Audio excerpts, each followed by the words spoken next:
Hello, ladies and gentlemen. Today marks the 20th anniversary of Wild Wild West. Now, this is an infamous film and kind of an infamous remake, so to speak. Everybody knows the story of how Will Smith turned down the role of Neo to be in this film, and it's a far cry from the brilliant TV series that was The Wild Wild West. However, as a kid, I really enjoyed this film, and I want to reflect upon it because it's one of those films that could kind of be taken seriously, but also as a comedy.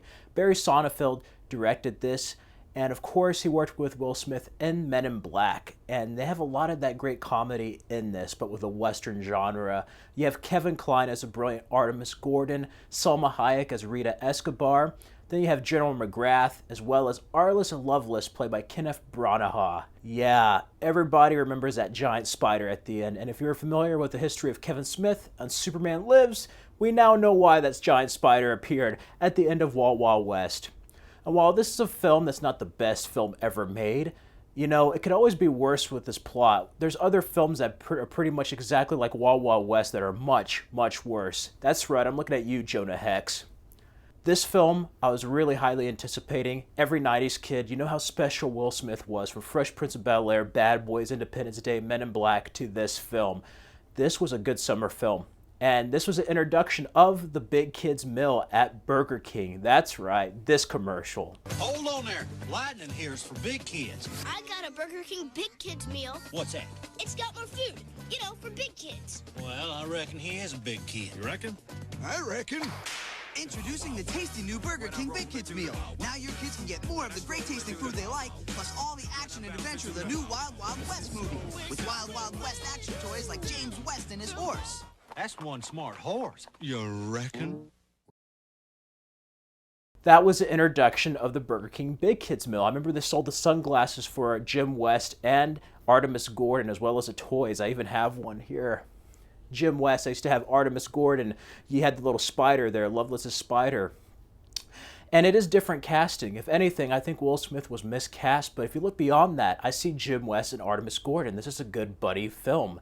There's a lot of humor between them, whether it's them dressing as women in certain parts, the whole part of fill my breast or whatever with Coleman, the train engineer guy, and then the gadgets. Kevin Kline also played a dual role as the president and Artemis Gordon. Not the first time he played, or should I say impersonated, a president. And it was crazy with Lovelace. The soundtrack was amazing. You had the remix of Stevie Wonder's song, Making the Wild Wild West. I remember watching that music video nonstop on MTV back in the late 90s. And you also have Bailamos by Enrique Iglesias. I love this soundtrack. Another one of my favorite songs is I'm Wanted by Kel Spencer. That's such an awesome song. The soundtrack was amazing. As a matter of fact, this is kind of like Godzilla 98, where it's a guilty pleasure for me. Sure, it's not exactly like the source material. It has an amazing soundtrack album. And it's just a feel-good movie. I love watching this movie.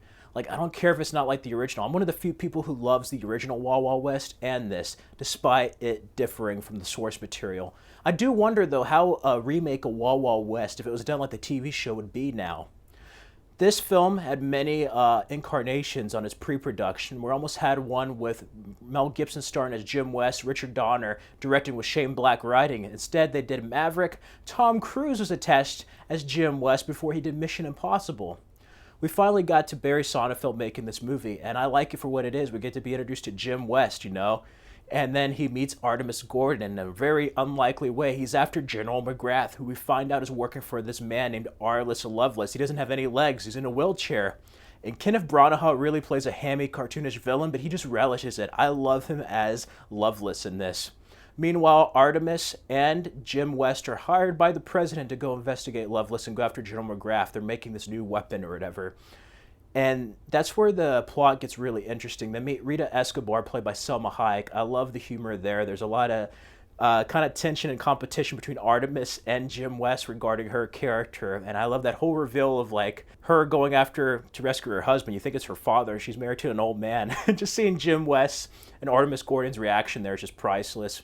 I love the scene with the magnetic neck things with the blades going through. That was so nuts. I love them investigating this and learning more about Lovelace and trying to stop him.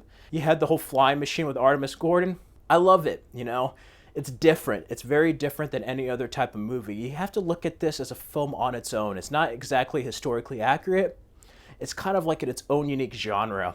Again, like Jonah Hex, but done much better than Jonah Hex. And there's a lot to enjoy in Wild Wild West, you know. I was only 8 years old when I saw this, so I'm not really looking at it as like a Best Picture movie. No, this is just a good time, you know. And 20 years later, you know, it still is an infamous film, but some parts of it I actually enjoy more with the chemistry between Kevin Kline and Will Smith and the humor. It is really dated, like in a late 90s, early 2000s type of way. But, you know, it is a unique film. There hasn't been any other film like it, and that's a good thing. And, you know, it's very interesting. There's other films out there that have tried to do what this film did and just failed, or they just don't work. And I think what really helps, even though I think Will Smith was miscast, I love Will Smith in this. It's hard not to love Will Smith. And him and Kevin Kline are brilliant in this, with Barry Sonnenfeld's direction, with Selma Hayek, Loveless. There's certain factors in this movie that just work on its own, you know, and it shouldn't work, but it does. So yeah, those are just my thoughts and reflection of Wild Wild West. My parents took me to see this in theaters back in 1999. Got the Burger King Big Kids Meal toys. Man, I loved it. That was something, having the Big Kids Meal, and I remember it starting with this film. Just a soundtrack. Wild Wild West was playing on the radio nonstop that summer of '99.